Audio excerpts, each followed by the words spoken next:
અહીંયા આવું છું ને આ પરિવારને જોઉં ને અંદરથી દુઃખ થાય.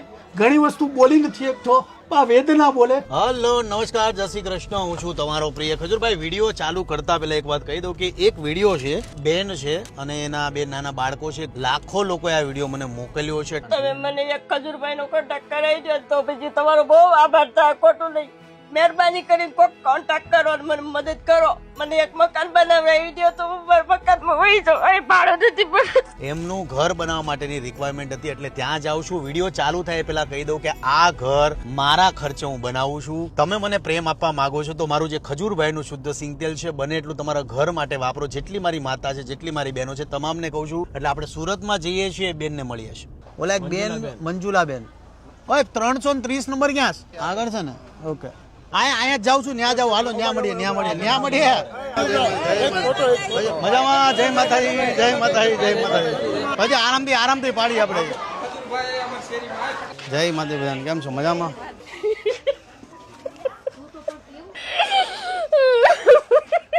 રોમા માજી. શું નામ છે તમારું? મંજુલાબેન. મંજુલાબેન. ક્યાં છોકરા ક્યાં છે તમારા? આ તમને પગે લાગી જઈએ. શું નામ છે બેટા? આદિત્ય. છોકરો છોકરી ને હું અમે ત્રણ જ રહી. મારા ઘરવાળા લોકડાઉન મારો કોરોના હતો ને એ વખતે દવા પી ગયા છે, અનાજમાં નાખવાના ટીકડા પી ગયા છે. પણ એ કોરોનામાં નહીં, પણ અનાજમાં નાખવાના ટીકડા અહીંયા વચ્છરાજ હોટલ છે ને સીમાડા ના બારોબાર પીને આવ્યા ને ઘરે આવીને પછી વાત કરી કે મેં અનાજમાં નાખવાના ટીકડા પીને આવ્યો છું કે. કેમ પી ગયા તો દવા? એ અમારા કાપડની દુકાન હતી. કોરોના પહેલા લોકડાઉન પહેલા એને માલ ભર્યો હતો. એમાં માલ ભર્યો હતો ને તે બાકીમાં માલ લાવ્યા હતા અને લઈ જવા વાળા બધા બાકીમાં લઈ ગયા. પછી જે જગ્યાએ બાકીમાં લાવ્યા હતા ને માલ તે એ લોકોએ ભી કરી અને કોઈ અમને વાત કરી ને અને પપ્પાએ આવી રીતે આમ થયેલું છે ને મેં આમ કર્યું છે. પછી એ જે માણસે ભી કરી તેનું નામ બામ કાંઈ ન કીધું. ઠેઠ સુધી ઘરે આવીને 10 સાડા 10 વાગે આવીને વાત કરી તો છોકરે આ ફોટા લીધા, સેલ્ફી લીધી. આ ફોટો એ દવા પીને આવે ત્યારનો છે. જે દિવસે દવા પીધી દિવસે આ ફોટો પાડ્યો. હા, ઈ દવા પીને આવીને છોકરે અને પછી એને વાત કરી કે મેં આમ કર્યું છે એમ. ત્યારે ઈ ફોટા પાડે ત્યારે નથી કહેતા કે મેં આવી રીતે કર્યું છે ને એમ. છોકરે આરે સેલ્ફી લીધી અને પછી એને વાત કરી કે મેં આમ બાટલી બતાવી કે આમાંથી હું અનાજમાં નાખવાના ટીકડા કે 4 પી ગયો છું કે. પછી મેં તરત જ તે મેં બધી બોલાવ્યા દવાખાને લઈ ગયા. પછી ત્યાંથી 3 ટીકડા કાઢી નાખ્યા પણ એક ટીકડી નો નીકળી ગઈ, એમાં વયા ગઈ. કેટલું ભણશો તું? 7મું. હવે હું કામ કરશો તું? પીરસવા જાઉં છું. જે આમ લગન પ્રસંગ હોય ને પછી આમ કોઈ કહે ને કે આયા પીરસ તો હું તને 200 રૂપિયા આપું તો ના જાઉં. 7મું ભણીને પીરસવા જા, 200 રૂપિયા આપે. હું 3 વાગે જાઉં, 11 વાગે આવું. તાર મોટું થઈને હું બનીશ ટીચર. તો પછી અત્યારે આ ઉંમરમાં 14 વર્ષે તું કામ કરવા મળે તો ટીચર કેવી રીતના બને? પપ્પા હતા ત્યારે બહુ સારું હતું, અત્યારે પછી હાવ રોવાઈ જાય. અડધી રાતે રોજે રાતે મળતી રોવાઈ જાય છે પપ્પાની યાદ.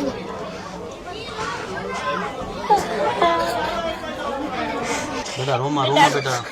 અહીંયા જો બેટા, અહીંયા જો રોવાનું હોય. સ્કૂલે કઈ સ્કૂલમાં ભણશો તું? સરકારી વરાછા ઢાળ કવિ વરાછામાં ભણશો, સરકારી સ્કૂલમાં. અને તું બેટા? અરે તું રો છો હું કામ? રોવાનું ન હોય બેટા. ઘરો સાંજે એમ થાય ખજૂરમાં ઘર બનાવી દે, આપણું બનાવી દે, ક્યારે બનાવી દે. હા ઉદાસ થઈ ગયા. મેં કીધું ખજૂરભાઈ કેમ નો આવ્યા? ખજૂરભાઈ અમે ક્યારના ચિંતા કરી, ખજૂરભાઈ ટ્રાફિકમાં ફસાઈ ગયા છે, ખજૂરભાઈ શું થયું હશે. ચિંતા બિંતા છોડ દો. સુરતમાં જો ને, મારો જન્મ સુરતમાં છે. મકાન બનાવવું છે. મકાન બનાવવું છે? કયું ગામ છે તમારું? લીલીવાવ. પાલીતાણામાં લીલીવાવ ગામ છે. તારા હું કરું છું? મારે તો મકાન જ બનાવવા. ભાડા પૈસા નો ભાડા ભરાય ને તો સલામાં પીરસવા જાઉં તો એમાંથી પૈસા આવે ને એમાં જ ભાડા ભરું. મમ્મીને તો લ્યો મમ્મી પૈસા લ્યો તમારે. મમ્મી એમ કે તાર કઈ લેવું નથી, મારે કઈ નથી લેવું. આ પૈસા આવે ઈ એમાં ખુશી દેવાની. ત્રીજો નંબર આવ્યો. ચોથામાં પહેલો આવ્યો તો, 5માં નતો આવ્યો, છઠ્ઠામાં આવ્યો. છઠ્ઠામાં આવ્યો તો, છઠ્ઠામાં ત્રીજો આવ્યો ને અત્યારે ત્રીજો આવ્યો. ભણવામાં બહુ હોશિયાર છે. વરસાદ આવે ને તો આમાં પાણી કેટલા પડે. વરસાદ પાણી આવે તો પછી વરસાદ પાણી પછી શું કરો? આ દોરીઓ અહીંયા હજી મેં 2 દોરી કાઢી નાખી છે. અહીંયા 2 દોરી બાંધું ને એની માથે ઓઢણી નાખું તો પાણીના ટીપા પડે ને તો એ ઓઢણી માથે રહે અને અમે નીચે હુઈએ. મને એમ કે મમ્મી હું કામ વયો જાઉં કે હું ભણવાનું કે ઊભો થઈ જાઉં ને હું તમને મદદ કરું કે પૈસા ન હોય ઘરે કઈ ખાવાનું ન હોય એટલે. આ એમ કે મમ્મી હું સ્કૂલ માંથી ઊભો થઈ જાઉં હું કામ લાગુ કે ડીશું ધોવાની એમ રાખે હોટલમાં કે હું ત્યાં લાગી જાઉં કે મને પૈસા આવે તો કે મમ્મી હું તમને મદદ કરી શકું એમ. પપ્પા હતા ને ત્યારે અમે તમારો વિડીયો જોયો હતો ત્યારે તમે છે ને હું કે 2 છોકરાને મદદ કરતા હતા ત્યારે સાયકલ શીખવાડતા હતા પાછળ. હા અભિયાન જય ઈ વિડીયો તમે જોયો તો તમે નાના હતા એને અમે વિડીયો જોયા હતા. પપ્પા એમ કહેતા કે આ ભાઈ તમારે તો મોટું છે આવું બનવાનું એમ કે પપ્પા. અને હકીકતમાં એક પપ્પા બહુ સારા હતા, બહુ એટલે કોઈનું ખરાબ નહીં કર્યું. તો જોતા ને લોકડાઉન હતું ને ત્યારે જે બધા ઓલા ગરીબ હોય ને એને ખીચડી વેચવાના હતા. પપ્પા જેને ફૂલ પર હોય ને એને ખીચડી વેચવા જતા ને પેલા ભાઈબંધ દોસ્તાર આગળ બધે પાસે સાયકલ હોય. છોકરા ઘરે આવી કે મમ્મી ઓલાના બેન પપ્પાએ સાયકલ લઈ દીધી કે મમ્મી મારી પપ્પા બોલતો કે મને સાયકલ લઈ દે ને કે તે મને ભાઈબંધ દોસ્તાર ને કે મને એક આટો દે ને મને એક આટો દે ને એમ કરીને એક આટો લેવા હાટું થઈને ભાઈબંધ દોસ્તાર ને કગરે. કાલ સાયકલ તારી આવી હો, ચિંતા નહીં કરો નો. ભાઈ જીવનમાં મારો પોતાનો જન્મ સુરતમાં અને સુરતનું કોઈ પણ વ્યક્તિ દુઃખી થાય ને જીવ બળીને રાખ થઈ જાય.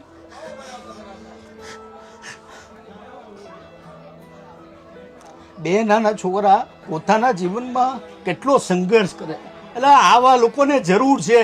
તમે લુખાઓને જેને જરૂર છે એવા લોકોને પૈસા આપો ને, આવા લોકોની મદદ કરો. અને સુરતમાં હું નથી, પણ જેને જરૂર છે એને તમે નો આપતા હો ને તો તમારી પ્રજા છે ને બધી લુખા જેવી જ થવાની છે. અહીંયા આવું છું ને પરિવારને જોઉં ને અંદરથી દુઃખ થાય. ઘણી વસ્તુ બોલી નથી શકતો, વેદના બોલે. 5 વર્ષ પહેલા બાપ મરી ગયો, એટલો દુઃખી પરિવાર થાય યાર. શું કહેવા, ક્યારે હું રોતો નથી અને મને રોવું ગમે નહીં. વાર રોવું તો લોકો એમ કે ભાઈ તમે રો તો અમને રોવું આવે. યાર ગરીબ છે ને એ ભગવાન છે, ભગવાનને પૈસાની જરૂર નથી, જરૂર આવા લોકોનો જ. તમે આની યાર ઉભા રહ્યો તો તમારી પ્રજા છે ને આગળ સુખી થાય. અરે એક વિડીયોમાં કેવું પડે ને મને કોઈ જરૂર નથી ત્યારે મારું તેલ છે ને ભૂકા બોલાવે. કોઈ ચિંતા નહીં કરવાની, ઘર બની જાય. કોઈ ચિંતા કરો, રોવામાં રોવાનું ન હોય. એ તમારા બેન ભણવાનું, વ્યસન નહીં કરવાનું ક્યારેય. મમ્મી વચન આપ મને ક્યારેય વ્યસન નહીં કરો અને ભણી ગણીને આગળ વધશો. અને કામ બામ નહીં કરવાનું, ભણવાનું. અને આજ કરિયાણે પૈસા ટકે મૂંઝાવાનું નહીં, તમારું ઘરે બની જાય. બરાબર, ગામનું એડ્રેસ મને કહેજો, તમને ઘર બનાવી દઉં, ઘરની બાજુમાં મસ્ત દુકાન બનાવી દઉં. લાખો લોકોએ ગુજરાતમાં યુવાનો છે, બધા લોકોએ મને આ પરિવારનો વિડીયો મોકલેલો કે તમે આનું ઘર બનાવો, જરૂરિયાતમંદ પરિવાર છે. અને લાખો લોકોએ આ પરિવાર માટે મને અપીલ કરી હતી. ખાધું પણ નથી ને સીધો અહીંયા આવ્યો છું, પણ અહીંયા પરિવારને મળ્યો છું. 2 નાના દીકરા છે. આ કેટલો નાનો દીકરો છે જેને કેટલી બુદ્ધિ છે કે મારા મમ્મી કંઈક કામ કરવું છે, આપણા ઘરમાં કાંઈ ખાવાનું નથી, પરિસ્થિતિ આપણી ખરાબ છે. આ દીકરી 200 રૂપિયામાં લગ્ન પ્રસંગમાં આ કેટરિંગ કરવા જાય છે અને રાત્રે 11 વાગે આવે. માત્ર 14 વર્ષની આ દીકરી છે. એમાં મધર છે, કમર હરખી કામ નથી કરતી અને દુઃખી પરિવાર છે. 5 વર્ષ પહેલા આમના ઘરવાળા એક્સપાયર થઈ ગયા, એટલે આમનું આપણે ઘર બનાવીએ છીએ. સુરતમાં એવા અસંખ્ય હીરા ઘસુ પરિવાર છે, સુરતમાં અસંખ્ય એવા સાડીવાળા છે, સુરતમાં અસંખ્ય એવા જરૂરિયાતમંદ પરિવારો છે. એમને મદદ કરો. ભાઈ આરામથી આવો, હાલો બહાર આવો ભાઈ, આગળ એની થાય તમને ખજરભાઈ ખરોચ નહીં આવે મારી જવાબદારી. પબ્લિક નીચેની ખાલી કરાવી હતો, તમે 2 મિનિટ વેટ કરો. પબ્લિક આખી સોસાયટીમાં એટલી બધું છે કે હવે જવાય એમ છે નહીં. પોલીસને બોલાવી પડશે એવું લાગે છે. ઓલા છોકરા રોચો હું કામ પણ હા તમારો બહુ વિડિયો જોયા, હા તમારો બહુ વિડિયો જોયા. અરે અરે વ્લોગ ચાલુ છે ને, હા. મને મૂકજો ને એકવાર, હા મને મૂકજો ને એકવાર. ભાઈ એમ કહે છે કે મને વ્લોગમાં એકવાર મૂકજો, પણ તો ભાઈ પ્રોમિસ કર કે વ્યસન નહીં કર વ્યસન નથી. અને ભણવામાં ધ્યાન આપીશ. અને મોટો થઈને શું બને? કલેક્ટર. મોટો થઈને કલેક્ટર બનશે. ગલીમાંથી જાઓ, બહાર નીકળવું શક્ય જ નથી. તરુણ નીચે ગયો છે, એ અત્યારે ટ્રાફિકમાં અટવાઈ ગયો છે.